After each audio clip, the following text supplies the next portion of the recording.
अस्सलामुअलैकुम स्टूडेंट्स।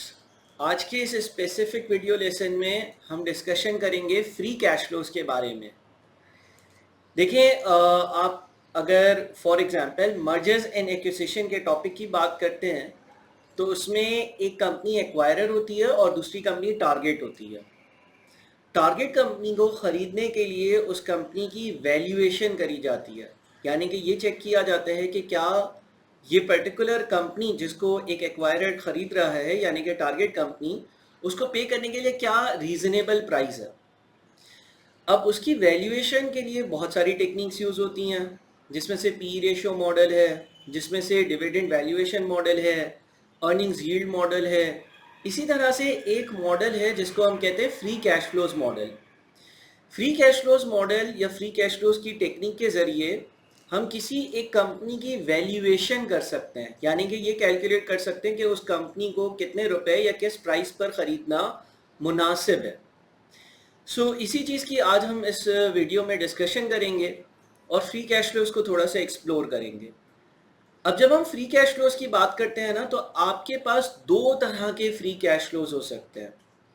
एक को हम कहते हैं free cash flows to company और दूसरे को कहते हैं free cash flows to equity. अगर हम free cash flows to company की बात करते हैं, लेट्स से आपका क्वेश्चन ये कहता है कि आप free cash flows to company model use करो, तो आप weighted average cost of capital यानी कि वैक, यानी कि जिसमें कॉस्ट ऑफ इक्विटी और कॉस्ट ऑफ डेट दोनों शामिल होते हैं, उस पर्टिकुलर परसेंटेज या रेट को इस्तेमाल करोगे कैश फ्लोज की डिस्काउंटिंग करने के लिए, और जो फ्यूचर के free cash flows to company होंगे उनकी डिस्काउंटेड वैल्यू कंपनी की वैल्यू होगी। लेकिन अगर आप free cash flows to equity की बात करते हो तो free cash flows to equity model में जो भी आप कैश फ्लोज ड्राफ्ट करोगे year 1, year 2, year 3, year 4 and onwards, उनकी डिस्काउंटिंग के लिए कॉस्ट ऑफ इक्विटी का इस्तेमाल किया जाएगा। तो पहली चीज़ ये नोट कर लें कि free cash flows to company एक चीज़ है free cash flows to equity. Free cash flows to company की डिस्काउंटिंग के लिए वैक और free cash flows to equity की डिस्काउंटिंग के लिए कॉस्ट ऑफ इक्विटी का इस्तेमाल होगा। दूसरा मेजर डिफरेंस जो आपने नोट करना है वो ये है कि free cash flows to company जब हम weighted average cost of capital के जरिए डिस्काउंट करते हैं तो हमारा जो भी आंसर आएगा 100, 200, 250, 300, वो particular answer value of company बताएगा। और जब मैं वैल्यू ऑफ कंपनी बोलता हूं तो वैल्यू ऑफ कंपनी का मतलब है value of debt and value of equity both. लेकिन जब मैं free cash flows to equity model use करता हूं और मैं अपने free cash flows to equity को कॉस्ट ऑफ इक्विटी के जरिए डिस्काउंट करता हूं, तो मेरे पास जो वैल्यू आती है उसको हम कहते हैं वैल्यू ऑफ इक्विटी, यानी कि वो शेयर्स की मार्केट वैल्यू जो है या value of all the shares of the company वो आएगी, उसमें डेट की का इम्पैक्ट नहीं होगा। अब इसको थोड़े एग्जाम्पल्स के जरिए हम अभी एक्सप्लोर भी करेंगे, लेकिन पहले ये आपने एक बेसिक डिफरेंस याद रखना। अब हमारे पास free cash flows to company की बहुत सारी पॉसिबल डेफिनेशंस हैं। मैं उसमें से जो है आपको कुछ की टर्म्स की बातें आपको हाईलाइट करवाता हूँ, फिर एक न्यूमेरिकल एग्जाम्पल के जरिए उसको फर्दर एक्सप्लोर करेंगे और समझेंगे। Free cash flows to company या फर्म एक ही चीज़ है, ठीक है। Free cash flows to equity different है, free cash flows to equity बिल्कुल डिफरेंट चीज़ है, लेकिन free cash flows to company या free cash flows to firm एक ही चीज़ है। Free cash flows to company या फर्म के लिए कुछ पॉइंट्स मैं आपको नोट करवाता हूँ। Number 1, various possible definitions. इसकी बहुत सारी पॉसिबल डेफिनेशंस हैं, कोई एक फिक्स डेफिनेशन या रूल नहीं है। ये हम रिपोर्टिंग नहीं पढ़ रहे कि IFRS हो ISO के ये लिखा हुआ है तो यही होगा। मुख्तलिफ बुक्स में थोड़ी थोड़ी सी चेंज कर कर मुख्तलिफ डेफिनेशंस का इस्तेमाल हुआ है। Secondly, freely available to the company, यानी कि ये वो कैश फ्लो होता है जो कंपनी के लिए फ्रीली अवेलेबल हो। देखिए, कंपनी का लेट से 100 रुपये का कैश है और उसमें से कंपनी ने XYZ चीज़ें परचेज करनी ही करनी है कंपनी चलाने के लिए। लेट से 100 रुपये का कैश था, 30 रुपये या 25 रुपये या 40 रुपये कंपनी ने कहीं ना कहीं इन्वेस्ट करने ही हैं, लगाने ही हैं, कोई पर्टिकुलर एसेट परचेज करना ही है, उसके बगैर कंपनी का सर्वाइवल मुश्किल है, तो हम कहेंगे कि कंपनी का जो फ्री कैश फ्लोज है वो 100 माइनस 40 यानी कि 60 रुपीज है। तो ये वो पैसा होता है जो फ्रीली अवेलेबल होता है कंपनी के लिए, यानी कि सारे नेसेसरी एक्सपेंडिचर्स माइनस कर कर जो कैश बच जाता है उसको हम फ्री कैश फ्लोज कहते हैं। Secondly, that is amount freely available to everyone involved in financing, यानी कि ये वो पैसा है, वो कैश फ्लो है, वो अमाउंट है जो हर उस बंदे के लिए अवेलेबल है जिसने कंपनी की फाइनेंसिंग करी है। अब हम ये definition free cash flows to company या free cash flows to firm की पढ़ रहे हैं, free cash flows to equity की डेफिनेशन नहीं पढ़ रहे। Free cash flows to company या free cash flows to firm की डेफिनेशन हमें ये कह रही है कि ये वो पैसा होगा जो सारे नेसेसरी एक्सपेंडिचर्स माइनस कर कर कंपनी के जो फाइनेंसिंग वाले लोग हैं, जिन्होंने कंपनी की फंडिंग करी है, उनके लिए फ्रीली अवेलेबल है। सर इसका क्या मतलब हुआ? इसका मतलब हुआ कि वो लोग जो इक्विटी होल्डर्स हैं और वो लोग जो डेट होल्डर्स हैं, कंपनी की फाइनेंसिंग दो सोर्स से होती है, इक्विटी और डेट। इसका मतलब ये हो गया कि लेट से मेरे पास 100 रुपए थे, 30 रुपए का मुझे जो है वो नेसेसरी कैपिटल एक्सपेंडिचर इनकर करना ही है अपनी कंपनी के लिए, 70 रुपए बच गए। अब ये 70 रुपए जो है इसमें से या तो मैं इंटरेस्ट पे करूंगा या मैं इक्विटी होल्डर्स को डिविडेंड दूंगा, तो ये 70 रुपए free cash flows to company कहलाएंगे। ठीक है जी, अभी इसकी एग्जाम्पल भी देखेंगे न्यूमेरिकल, जिससे ये बात वाजे हो जाए, ज्यादा बेहतर हो जाए। फिर लिखा हुआ है is calculated after deduction of all necessary unavoidable capital expenditures. अब ये बहुत इंपॉर्टेंट बात है, आपने कैश फ्लो स्टेटमेंट्स पढ़ा होगा रिपोर्टिंग के किसी पेपर में। हम उसमें जितना भी कैपिटल एक्सपेंडिचर करते थे ना, हम उसको as a cash outflow minus कर देते थे। मिसाल के तौर पर कंपनी ने नई फैक्ट्री खरीदी, कंपनी ने नई गाड़ी खरीदी, कंपनी ने नया लैपटॉप खरीदा, कोई भी नॉन करंट एसेट की परचेजेस होती थी, तो हम ये कहते थे कि वो एक कैश आउटफ्लो है। यहाँ पर थोड़ी सी बात मुख्तलिफ है। यहाँ पर फ्री कैश फ्लोज का मॉडल ये कहता है कि आप अपने कैपिटल एक्सपेंडिचर्स को दो क्लासिफिकेशन में डिस्ट्रीब्यूट कर दो। एक है आपका नेसेसरी या अनएवॉइडेबल कैपिटल एक्सपेंडिचर, और एक है एवॉइडेबल या अननेसेसरी कैपिटल एक्सपेंडिचर या एक्सपेंशन से रेलेवेंट कैपिटल एक्सपेंडिचर। सर इसका क्या मतलब है? देखिए, लेट्स से एक कंपनी है और वो अच्छा चल रही है और उसमें कुछ मशीन्स वगैरह लगी हुई हैं। एक पर्टिकुलर मशीन में कोई मसला आ गया।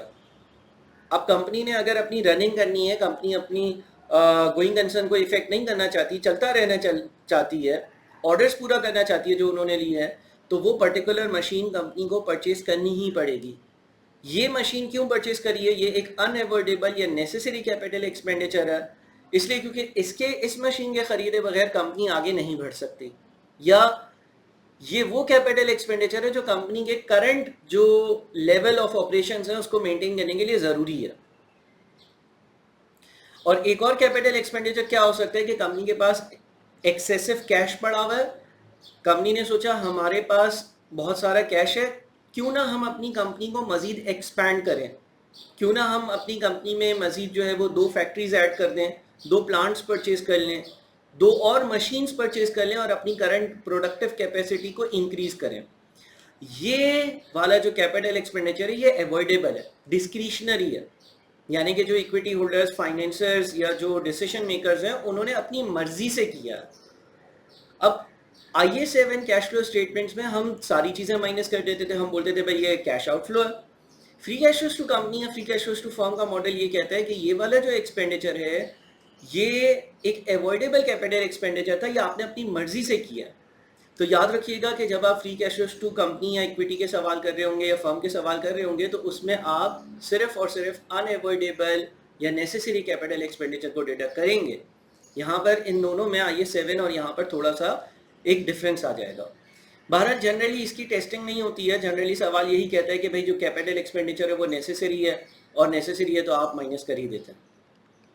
फिर in short, this is the amount after deduction of necessary expenditures and before taking account of any transaction with anyone financing the company whether equity or debt। यानी कि ये वो वाला कैश होता है जो आपके पास फ्रीली अवेलेबल है सारे नेसेसरी खर्चे माइनस करने के बाद, लेकिन before transaction with equity and debt holders. अब इक्विटी होल्डर्स के साथ क्या ट्रांजेक्शन होती है, उनको डिविडेंड दिया जाता है। डेट होल्डर्स के साथ क्या ट्रांजेक्शन होती है, उनको इंटरेस्ट की पेमेंट करी जाती है। तो ये मुख्तसर सी मैंने एक आपको जो है वो कुछ हाईलाइट बुलेट्स बता दिए। बहरहाल अभी हम न्यूमेरिकल एग्जाम्पल देखेंगे तो इसकी एप्लीकेशन देखते हैं कि भाई ये कौन कौन सी ट्रांजेक्शन है, तब आप इसको डेफिनेशन से मैच करते जाइएगा। फिर एक छोटा सा डायग्राम मैंने आप लोगों के लिए बनाया है, लिखा हुआ है when all free cash flows are discounted at बैक we get total value of the company under consideration. जब हम सारे free cash flows to company की डिस्काउंटिंग करते हैं तो हमारे पास जो वैल्यू आती है वो बैक से डिस्काउंटिंग करते हैं, वो वैल्यू ऑफ कंपनी आती है। अगर आपने किसी कंपनी की वैल्यूएशन करनी है, यानी कि उसके शेयर्स कितने रुपए में ख़रीदने चाहिए या उस कंपनी को ख़रीदने के लिए कितने पैसे पे करने चाहिए, तो आप वैल्यू ऑफ कंपनी यूज़ नहीं करोगे, आप उसमें से वैल्यू ऑफ डेट को माइनस कर दोगे और वैल्यू ऑफ इक्विटी को कैलकुलेट करोगे। जब आप किसी कंपनी को ख़रीदते हो तो आप उसके शेयर्स की जो प्राइस होती है, शेयर्स की जो वैल्यू होती है या शेयर्स के लिए जो पैसे पे करने हैं वो पे करते हो। अच्छा, यहाँ पर ये बात भी आप याद रखें कि इक्विटी की वैल्यू कैसे आती है, all assets minus all liabilities. ठीक है, तो आप अगर free cash flows to company वाला मॉडल यूज कर रहे होगे तो वैल्यू ऑफ डेट को आपने सब्ट्रैक्ट करना लाजमी होगा। इसी को मैंने एक सीक्वेंस में दे दिया आप लोगों को, value of a firm as a whole, present value of free cash flows. देखें आपके सवाल में आपने बहुत सारे सालों के फ्री कैश फ्लोस ड्राफ्ट किए होंगे, आप उसकी डिस्काउंटिंग करोगे, आपके पास वैल्यू ऑफ कंपनी आएगी। किसी और तरीके से वैल्यू ऑफ डेट का अमाउंट आ रहा होगा, वैल्यू ऑफ डेट का अमाउंट इसमें से माइनस करोगे तो वैल्यू ऑफ इक्विटी आ जाएगी। ठीक है जी। अब ये प्रेजेंट वैल्यू कैसे निकालनी है, डिस्काउंटिंग करनी है फ्यूचर कैश फ्लोस की using the discount rates that are given in your question, इसको जरा हम देखेंगे। अब मैंने आपके सामने एक फॉर्मेट जो है वो शो किया है, आप इस फॉर्मेट को गौर से देखें। देखें इस फॉर्मेट में टॉप पे लिखा हुआ है free cash flows basic format. कुछ कॉम्प्लेक्स चीज़ें हो सकती हैं, कुछ वन टाइम आइटम्स हो सकती हैं, कुछ ऐसी बातें हो सकती हैं जो सवाल में स्पेसिफिकली लिखी हुई हो, तो वो हम उसी सवाल में डिस्कस करेंगे। बहरहाल बड़ा बेसिक सा फॉर्मेट क्या है फ्री कैश फ्लोस का, और वो ये है कि अगर आप प्रॉफिट आफ्टर टैक्स से स्टार्ट कर रहे हैं तो प्रॉफिट आफ्टर टैक्स में आप ऐड कर देंगे टैक्स का प्रोविजन और लेस कर देंगे टैक्स की पेमेंट। ठीक है, जनरली अगर सवाल कुछ नहीं लिखता तो टैक्स की पेमेंट और टैक्स की प्रोविजन यानी कि एक्सपेंस सेम होता है। बट ऐसा भी हो सकता है कि फॉर एग्जांपल 2025 का प्रॉफिट आफ्टर टैक्स 100 रुपये हो, 2025 का टैक्स एक्सपेंस 25 हो, लेकिन टैक्स की पेमेंट 20 रुपये हो। तो क्योंकि हम कैश फ्लोस की बात कर रहे हैं तो हम 25 को ऐड कर 20 को माइनस करेंगे। ये बात वही है जो आपने IS7 कैश फ्लो स्टेटमेंट में पढ़ी है कि कभी कभार टैक्स का एक्सपेंस और टैक्स की पेमेंट डिफरेंट हो सकती है। हम कैश फ्लोस की तरफ जा रहे हैं, लिहाजा हम अगर कैश फ्लोस की तरफ जा रहे हैं हम एक्सपेंस को ऐड कर और जितनी पेमेंट होगी उसको सब्ट्रैक्ट करेंगे। उसके बाद आपका इंटरेस्ट एक्सपेंस है। सर इंटरेस्ट एक्सपेंस को क्यों ऐड किया, इसलिए क्योंकि हम free cash flows to company या free cash flows to firm की बात कर रहे हैं, और free cash flows to company या free cash flows to firm का मतलब ये है कि ये वो अमाउंट होगा जो before any transaction with financiers of company के होगा। यानी कि टैक्स का एक्सपेंस तो मैं पे करता हूँ अपने डेट होल्डर्स को, मुझे उन ट्रांजेक्शन्स को रिवर्स करना है जो ओनर्स ऑफ द इक्विटी या owners of the financiers of the company या ओनर्स ऑफ द डेट के साथ हुई है। तो इंटरेस्ट का एक्सपेंस ऐड हो जाएगा, और जब वो एक्सपेंस ऐड होगा तो उसकी वजह से जो मैंने टैक्स का इम्पैक्ट लिया होगा वो भी मुझे रिवर्स करना पड़ेगा, क्योंकि आपको मालूम है कि इंटरेस्ट का एक्सपेंस जो है उसकी वजह से हमारा टैक्स जो है वो सेव हो जाता है। तो लेट से अगर 20% का टैक्स रेट है और इंटरेस्ट का एक्सपेंस 10 रुपये है, होता यह है कि 10 रुपये जब आप अपने बुक्स में इंटरेस्ट का एक्सपेंस चार्ज करते हो तो 10 का 20% यानी कि 2 रुपये का आपका टैक्स सेव हो जाता है। तो दोनों के इम्पैक्ट्स को आपने रिवर्स कर देना। उसके बाद आपके पास add less non cash expense adjustments such as कोई डेप्रिसिएशन है, depreciation is a non cash expense तो हम उसको ऐड बैक कर देते हैं। ये वही वाला रूल है जो कैश फ्लो स्टेटमेंट में अप्लाई होता है। Add less working capital changes, increase in current assets को हम माइनस करते हैं, और सारी चीज़ें वही हैं जो कैश फ्लो स्टेटमेंट्स में होती हैं।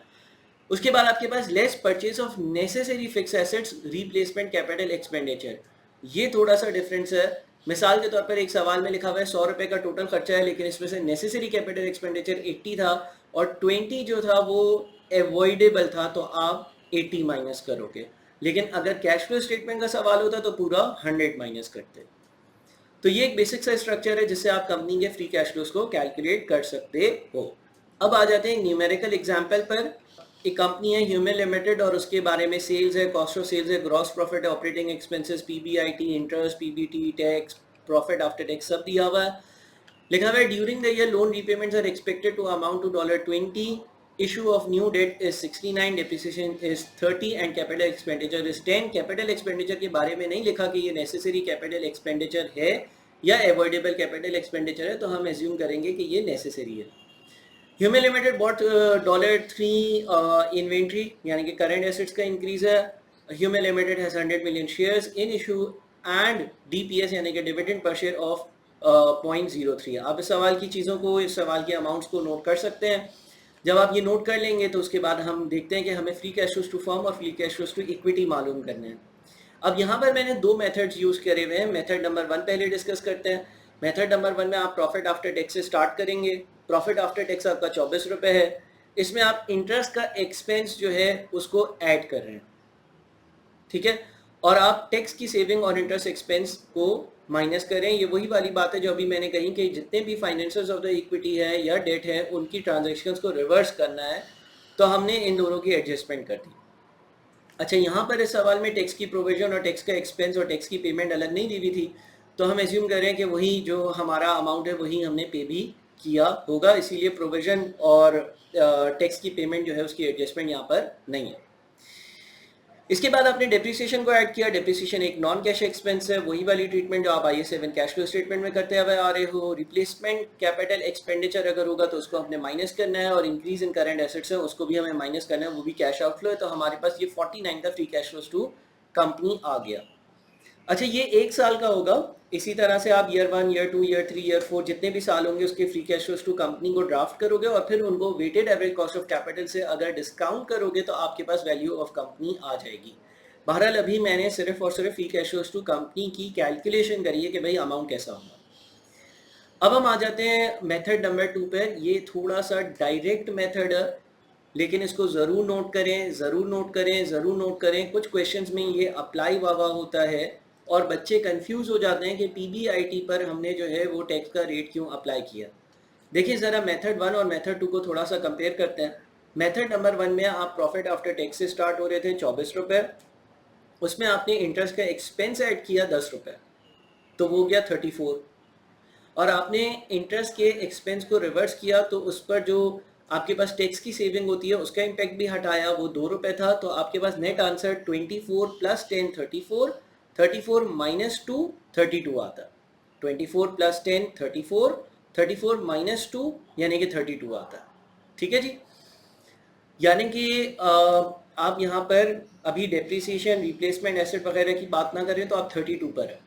अब यही अमाउंट आप PBIT पर अगर टैक्स रेट अप्लाई कर देते हैं ना तो भी आ जाएगा। उसकी रीज़न ये है कि अगर आप PBIT पर टैक्स रेट अप्लाई करोगे तो इसमें जो वो इंटरेस्ट का एक्सपेंस है उसकी एडजस्टमेंट करने की ज़रूरत नहीं है, क्योंकि आप profit before interest and tax से स्टार्ट हो रहे हो। इसी पे टैक्स लगा दोगे तो वो जो रिवर्सल किया था इंटरेस्ट के एक्सपेंस के होने की वजह से टैक्स के सेविंग का, उसका इम्पैक्ट भी नहीं लेना पड़ेगा। तो आप ऐसा भी कर सकते हो कि PBIT में से PBIT पर ही टैक्स का रेट अप्लाई कर दो। 40 का 20% ले लो, 8 आता है, और 40 में से 8 माइनस करो तो ये भी 32 पर आ रहा है। वहाँ पर 24 + 10 34 - 2 32 आ रहा था, यहाँ पर भी 40 - 8 32 ही आ रहा है, और आगे वाली कहानी पूरी सेम है। ठीक है जी, यानी कि आगे सारी वैल्यूज़ आपको मेथड 2 में नज़र आ रही होंगी, वो वैसी ही हैं जैसे आपके पास मेथड नंबर 1 में थी। अच्छा जी, free cash flows to equity अगर आपको कैलकुलेट करना हो, इसी एग्जाम्पल की थोड़ी सी कंटिन्यूएशन है, तो लिखा हुआ है when discounted with cost of equity to present value is equal to value of equity. यानी कि अगर आपके पास किसी सवाल में free cash flows to equity है और उसको आप कॉस्ट ऑफ इक्विटी के जरिए डिस्काउंट करोगे तो आपके पास वैल्यू ऑफ इक्विटी डायरेक्टली आ जाएगी। अब अगर हमारे पास किसी सवाल में free cash flows to company दिया हुआ है, free cash flows to firm दिया हुआ है, जिस तरह से यहाँ पर मेथड 1 और मेथड 2 में कैलकुलेट करा वो 49 बना, तो उसमें हम कुछ एडजस्टमेंट्स कर free cash flows to equity पर भी आ सकते हैं। इसका एक छोटा सा मैंने फॉर्मेट बनाया है। मिसाल के तौर पर किसी कंपनी का आपके पास free cash flows to firm मौजूद है, उसमें से आप इंटरेस्ट का एक्सपेंस माइनस कर दो और आप टैक्स की सेविंग्स ऐड कर दो। सर ऐसा क्यों कर रहे हैं? देखिए, फ्री कैश फ्लो, गौर से सुनिएगा, free cash flows to company या free cash flows to firm की डेफिनेशन ये है कि free cash flows to company या free cash flows to firm, जो कि दोनों एक ही चीज़ें हैं, वो वाला अमाउंट होगा जो before any transaction with financiers of the company होगा। यानी कि उसमें डेट होल्डर्स और इक्विटी होल्डर दोनों की ट्रांजेक्शन्स नहीं हुई भी होंगी, उसमें इंटरेस्ट का एक्सपेंस भी माइनस नहीं हुआ होगा, उसमें डिविडेंड की पेमेंट भी माइनस नहीं हुई होगी, कुछ नहीं हुआ होगा। लेकिन जब हम free cash flows to equity की डेफिनेशन की बात करते हैं तो free cash flows to equity वो कैश फ्लोज है जो इक्विटी होल्डर्स के लिए अवेलेबल होगा। अब इक्विटी होल्डर्स के लिए जो कैश अवेलेबल होता है वो जाहिर है इंटरेस्ट का एक्सपेंस वाला अमाउंट हटाकर जो बच जाता है वो अवेलेबल होता है।